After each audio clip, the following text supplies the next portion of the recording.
Bismillahirrahmanirrahim. Assalamualaikum warahmatullahi wabarakatuh. Apa kabar kelas 81, 82, 83 SMP Al-Khairiyah 2 Siang? Semoga dalam keadaan sehat dan tetap semangat untuk menjalani BDR hari pertama. Jangan lupa untuk mendoakan kakak kelas 9 untuk kelancaran ujiannya dan segala prosesnya untuk menuju kelulusan.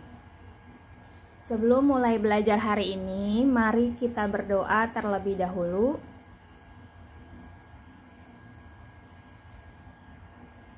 Jangan lupa doakan Bapak dan Ibu kita, Bapak Ibu guru kita, dan juga seluruh keluarga kita, serta diri kita sendiri agar selalu dalam keadaan sehat dan tetap semangat.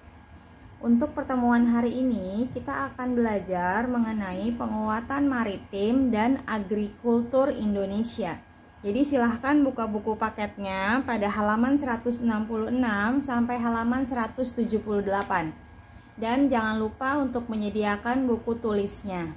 Silahkan mencatat terlebih dahulu, nanti akan Ibu jelaskan. Baik, kita lanjutkan. Hari ini kita akan belajar mengenai penguatan maritim dan agrikultur Indonesia. Sebelum masuk pembahasan, kita akan membahas mengenai pengertian ekonomi kelautan. Jadi, ekonomi kelautan adalah... sebelum masuk ke materi ini, kamu harus mengingat materi sebelumnya, yaitu pelajaran mengenai kegiatan ekspor dan impor sebagai komoditas antar negara. Ya, diingat-ingat lagi dulu. Oke, kita akan masuk ke ekonomi kelautan. Ekonomi kelautan adalah kegiatan ekonomi di wilayah laut dan pesisir yang menggunakan sumber daya alam.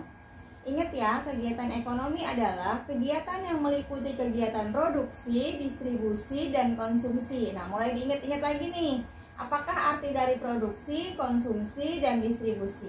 Oke, jadi kegiatan Ekonomi kelautan adalah kegiatan ekonomi yang berupa produksi, distribusi, dan konsumsi di wilayah laut dan pesisir atau pantai, yaitu sekitar dari wilayah laut yang menggunakan sumber daya alam.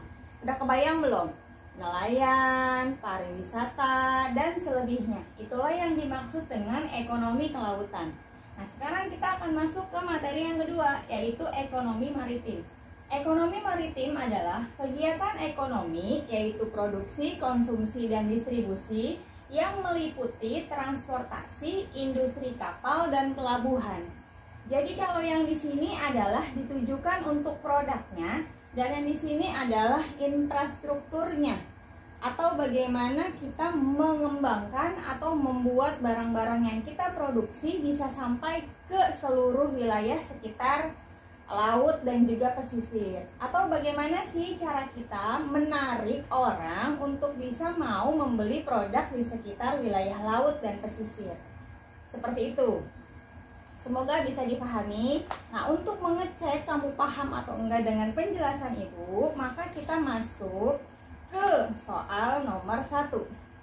Soal nomor 1 adalah tuliskan perbedaan ekonomi kelautan dan ekonomi maritim. Ibu ulang, tuliskan perbedaan antara ekonomi kelautan dengan ekonomi maritim dengan bahasa yang singkat, padat, dan jelas. Tadi kan Ibu sudah jelaskan. Nah, Ibu pengen tahu kamu paham atau enggak menggunakan bahasa kamu sendiri. Nah, karena ada perbedaan, maka ada kesamaan. Apa sih kesamaan antara ekonomi kelautan dengan ekonomi maritim? Kesamaannya adalah sama-sama untuk meningkatkan kesejahteraan umat, yaitu mensejahterakan masyarakat di sekitar wilayah pesisir dan pantai. Oke, kita masuk ke materi selanjutnya, yaitu tujuan pembangunan bidang kelautan. Ini banyak yang disingkat ya, karena kan font tulisnya kecil. Yuk, kita masuk ke materi selanjutnya, yaitu tujuan pembangunan bidang kelautan. Pertama adalah pertumbuhan ekonomi tinggi. Jadi tujuannya adalah untuk menumbuhkan ekonomi menjadi lebih tinggi. Misalnya tadi pendapatan wilayah di orang-orang sekitar laut dan pesisir adalah satu hari misalnya 500.000. Nah, dengan upaya pembangunan ini diharapkan satu hari bisa 2 juta misalnya. Nah, yang kedua adalah peningkatan kesejahteraan pelaku ekonomi. Ibu ulang, pelaku ekonomi adalah konsumen, produsen, distributor, dan konsumen. Nah, peningkatan kesejahteraan ini dimaksudkan untuk orang-orang yang memproduksi, untuk orang-orang yang mendistribusikan barang, dan juga untuk orang-orang yang mengkonsumsi. Jadi bukan hanya untuk orang-orang yang memproduksi, tapi produksi barang sudah dibantu, kemudian harganya pun bisa dinikmati dengan berbagai kalangan. Jadi kan sama-sama enak ya.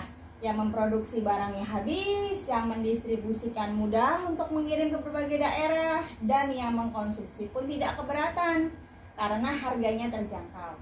Kita masuk ke materi ketiga, yaitu terpeliharanya sumber daya kelautan. Seperti kita ketahui bahwa Indonesia memiliki sumber daya alam kelautan yang sangat kaya. Nah, kalau misalnya ini tidak dijaga dengan baik, tidak dilestarikan dengan baik, maka sumber daya ini akan hilang. Nah, itulah fungsinya dari tujuan pembangunan kelautan. Nah, yang terakhir adalah laut sebagai pemersatu. Jadi selain sebagai untuk kegiatan ekonomi yang ujungnya adalah meningkatkan kesejahteraan, laut itu sebagai pemersatu. Jadi kita akan saling bersama untuk membangun Indonesia. Nah, yang terakhir adalah kondisi ekonomi maritim Indonesia. Ada 3, yaitu sektor pelayaran, sektor perikanan, dan sektor pariwisata bahari. Nah, untuk memudahkan kamu, jadi materinya tidak banyak, maka kita masuk ke materi nomor 2. Berikan pendapatmu mengenai kondisi ekonomi maritim Indonesia beserta alasannya. Jadi menurut kamu nih, sektor pelayaran, sektor perikanan, dan sektor pariwisata bahari sudah bagus atau belum? Kalau sudah bagus, alasannya apa? Kalau misalnya belum bagus, alasannya apa? Dan pasti ada solusi, begitu. Dan yang kedua adalah PR-nya merangkum buku paket halaman 174 sampai dengan 178. Jadi tugasnya ada 2, yaitu ada 2 soal dalam video, dan yang kedua adalah merangkum halaman 174 sampai halaman 178. Oke ya, semoga bisa difahami sampai sini. Semoga bisa difahami sampai sini. Kita tutup pertemuan hari ini dengan mengucapkan hamdalah, alhamdulillahirabbil alamin. Kemudian kita membaca istighfar sebanyak-banyaknya. Astagfirullahalazim, astagfirullahalazim, astagfirullahalazim. Kita membaca doa kafaratul majelis. Subhanaka Allahumma wa bihamdika asyhadu alla ilaha illa anta astaghfiruka wa atubu ilaik. Mohon maaf banyak kekurangan, semoga bisa dipahami. Jika belum paham, maka bisa tanyakan ke Ibu dengan via Japri atau tulis di komentar. Dan jangan lupa ketentuannya seperti biasa, yaitu menulis nama di kolom komentar beserta kelasnya. Kalau ada kendala dalam menulis nama untuk absen, maka silahkan titip absen dengan teman sekelas yang bisa menulis. Jangan lupa mengerjakan tugas di Google Classroom, tugas sebelumnya, karena kita setelah ini kan PTS akan ada bagi rapot. Jadi jangan lupa untuk melengkapi tugas-tugasnya. Semoga dalam keadaan sehat. Assalamualaikum warahmatullahi wabarakatuh.